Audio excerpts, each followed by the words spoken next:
Hey, what's up, friends from El Cuartel del Metal, El Cuartel Colombia? I am Santiago, and I am here once again with a new interview. This time we are joined with Tim, the lead singer and frontman of the band, the Mighty One from Vancouver, Canada. Hey, Tim, how are you? I'm awesome, brother. It's great to be here. I want to start this interview by asking you, what does the Mighty One mean to you? What is the concept behind the band? The Mighty One is the concept. Interesting. Haven't really thought about it as a concept, but the Mighty One, what the Mighty One stands for is that we all have an inner power. We all have a very spiritual and divine inner power that everything comes from. It's where our creativity comes from. It's where our power comes from. It's where our message comes from. And so, what the Mighty One means to me and what it stands for is the expression of that power, of that divine power. And our music is the soundtrack to that message. What do you think is the source behind that power? Well, the source behind it is everywhere. It is everywhere. Some people call it source, some people call it God, some people call it. It is just everywhere. It's here on earth, it's here in the universe, it's here in all of humanity. It's an unseen power. We pull from it and we speak through it. The band already originally started as a solo project. Could you Correct. tell us something about the songwriting process for the first tracks? Did you face any particular challenges when composing, for example, the drums or the bass parts? Yeah, I mean, for sure.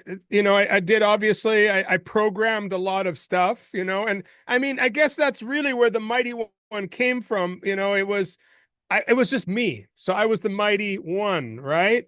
And it became a band after that. But I was really lucky, Santiago. At the time that I was writing the first album, I had the Devin Townsend project.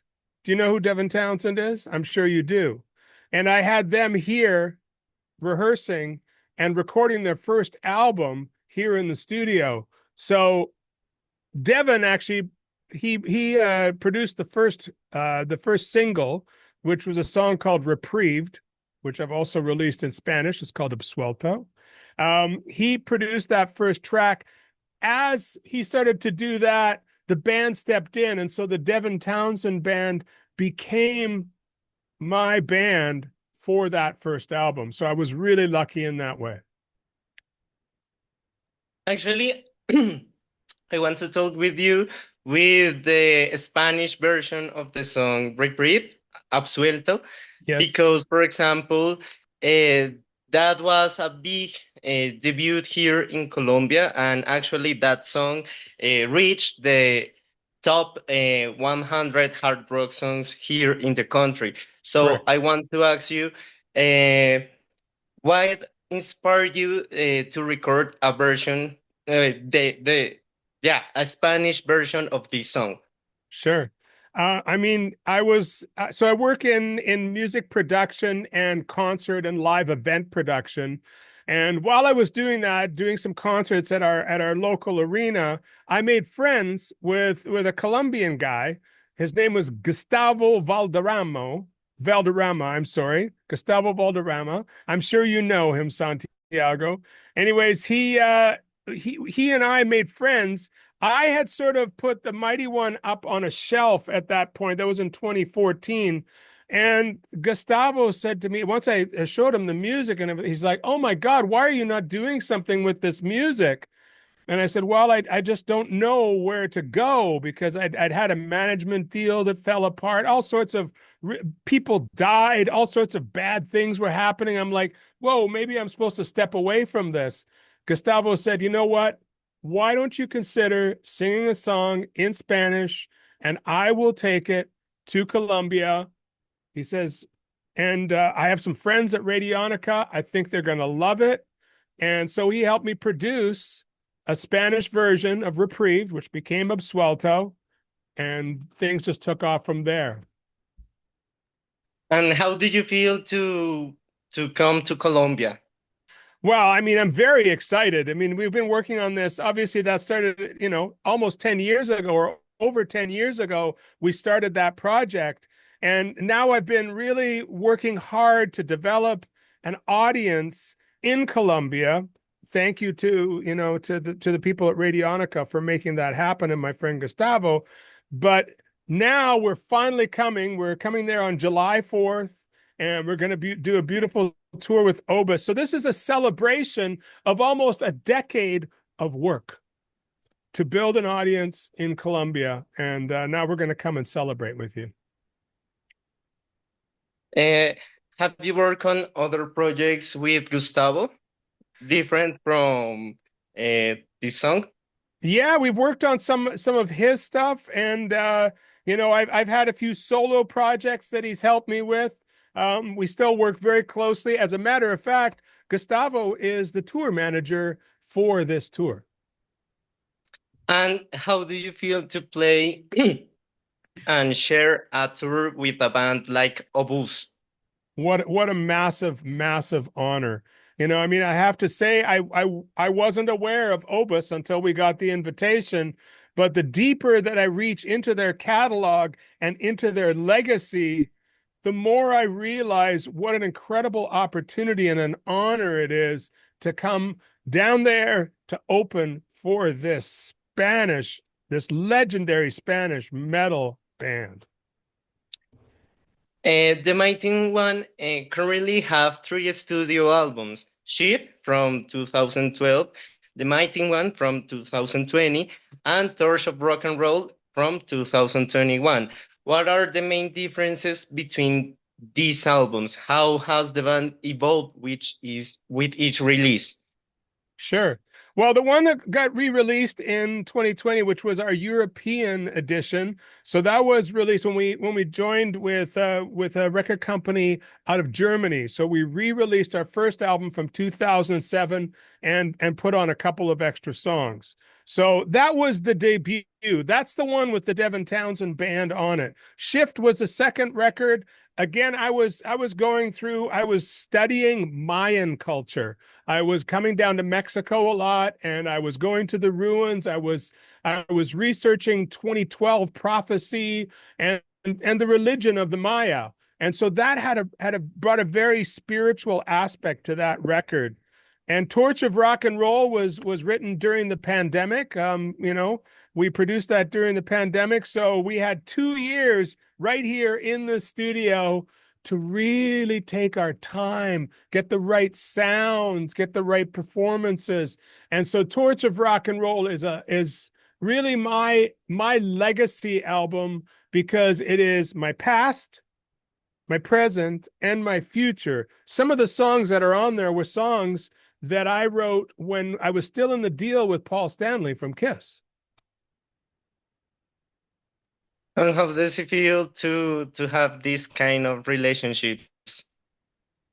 Incredible. I feel so blessed to have been able to attend the University of Rock and Roll when I had that deal with Paul Stanley. It really set me on a beautiful and strong path to where I am right now. And again, now is the time for celebration. And with the title track, Torch of Rock and Roll, features an animated music video that tells a story. I know what the story is, but could you share with the audience some insights about the concept and the production of the video, of course? Sure, absolutely. Yeah, well, first of all, the video was produced by my friend Kenji Rodriguez. He lives in Mexico, and he and I have been friends for a while. We did an animated video for one of the songs on Shift, but Torch of Rock and Roll. When I came to him with that, I said, listen, this is my autobiography. This is my story, because it tells the story of me as this 13-year-old kid living in northern British Columbia, northern Canada, in a very religious household, and falling in love with a band called Kiss and being told that I was a Satan worshiper because of it, but still, still following through. I got my electric guitar, got my amplifier, and I wasn't allowed to play it in the house. So I took it out to one of these grain silos that we had on the farm. And I had this awakening experience when I cranked the amp to 10 and turned it up and hit that first chord. I knew in that moment exactly what I needed to do with my life, what my purpose was, and I have never stopped since. And so that's really what that song and that video is about. It's about purpose, and it's also now about passing the torch of rock and roll that's been burning inside of me, passing it to the next generation, which is also something I'm very passionate about. So, taking this on mind, what kind of stories or themes can be found in the MightyOne's lyrics? I mean, it was interesting. I did a search last night on Chat GPT, and just to see, what does Chat GPT think about the MightyOne, right? And it came back with something very interesting. It said that the MightyOne stands out with a fusion of heavy riffs, melodic hooks, and empowering, spiritually conscious lyrics. Um, And then it says here, it's for fans that love heavy melodic music but want a message that transcends rage and rebellion. It's a message of awakening, self-mastery, and transformation. So that's really what I'm all about, because if you've read my bio, you'll know that I also work as a transformational life coach. And I love to speak about things. I work in the mental health and suicide prevention. So I believe that having this connection to our own MightyOne, we are all one, and having that connection to ourselves is what gives us the strength to be able to stand in this world and hold the torch of rock and roll in our hands and go, let's rock. How do you see the new generations of rock and roll? How do you see the future of this kind of music? Do you believe that is dead, or do you think there is a future to, and that, as you said, to follow the torch, to pass the torch? Yes. Well, I mean, I run into so many bands and I produce so many bands myself that are in their early 20s that really, really embrace that 80s, 90s specialness of rock and roll that was there. That is just not in new modern music. There was something that was happening at that time that was very special. And there is a whole new generation of kids that have the torch of rock and roll in their hand. I mean, I have some friends in India right now. Do you know a band called Girish and the Chronicles? Have you heard of them? Okay, look up Girish and the Chronicles and you'll see what I'm saying. Because 10 years ago, when they were 19, 20 years old, they started. And I mean, these guys are the epitome of classic 80s and 90s hard rock and metal. It is very much alive more than ever. The more that we digitize music, the more that we AI music, the more that organic, beautiful rock and roll is more special and more powerful and is held in very high esteem. It's very special. This will be the first time performing in Colombia.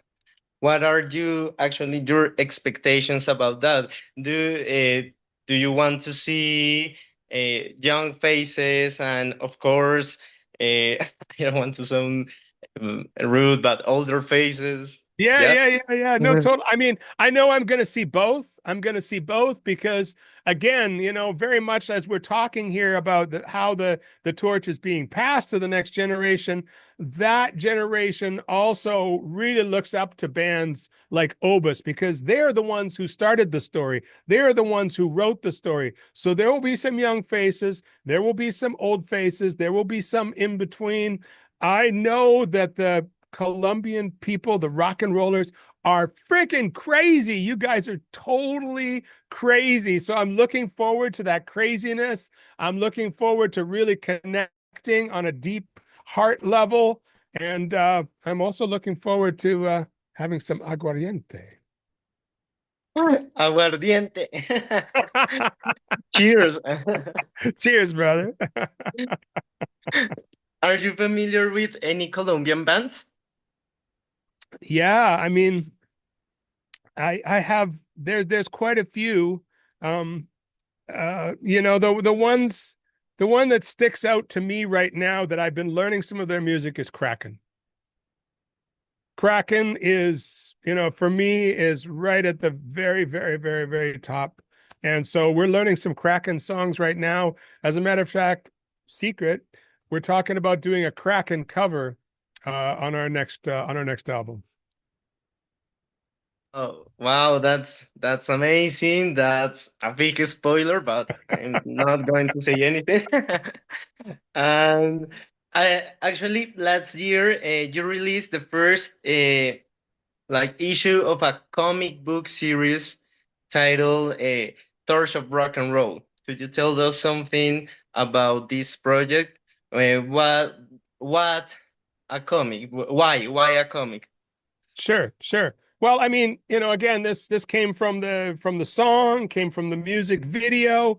Again, the executive producer on this comic book is Kenji Rodriguez, the same guy who did the animated video.